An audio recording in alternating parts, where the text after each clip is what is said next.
Zeralda, 1er août 1942, un massacre colonial occulté. Le 1er août 1942, un crime contre l'humanité est commis à Zeralda, 25 Algériens, dont des adolescents, meurent asphyxiés dans une cellule municipale. Cet épisode, aussi brutal qu'injuste, demeure largement méconnu, en partie à cause des efforts de certains Français pour l'effacer ou le minimiser. La cellule aurait pu devenir un lieu de mémoire, témoin d'un colonialisme raciste qui, tout en prônant l'humanisme et les droits de l'homme, bafouait la dignité humaine. À l'époque, Zeralda est dirigée par Célestin Berthineau, invalide de la Première Guerre mondiale, ancien receveur des postes, nommé maire en 1941 par le régime de Vichy. Raciste et autoritaire, il interdit l'accès des plages aux Arabes et aux Juifs.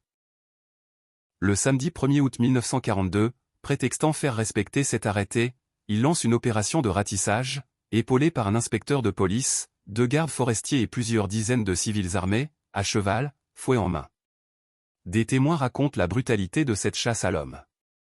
Environ 60 Algériens sont arrêtés, certains sur la plage, d'autres dans les bois. Après avoir été frappés et humiliés, ils sont conduits au centre-ville. Les femmes et quelques enfants sont relâchés, mais une quarantaine d'hommes et d'adolescents sont entassés dans une pièce du sous-sol de la mairie, sans fenêtre, de moins de 15 mètres carrés. Durant la nuit, privés d'air, ils agonisent. 25 meurent étouffés, âgés de 14 à 47 ans. Informé des cris des prisonniers, Berthineau, alors au cinéma, lâche froidement qu'ils crèvent. Ils seront toujours trop nombreux. Au matin, l'ouvrier municipal découvre une scène insoutenable. Des corps en sueur, griffés, les plus forts ayant écrasé les plus faibles dans une lutte désespérée pour respirer. Les autorités coloniales maquillent immédiatement l'affaire, les plus jeunes sont vieillis dans les rapports, tous sont présentés comme des « vagabonds » accusés de vol, et leur nombre exact est dissimulé. La presse locale relaie cette version mensongère. Les funérailles, suivies par des milliers d'Algériens, se déroulent loin des caméras. Elles renforcent la colère contre le colonisateur. L'enquête judiciaire piétine. En février 1944, après de multiples renvois, les condamnations sont dérisoires, quelques mois de prison avec sursis.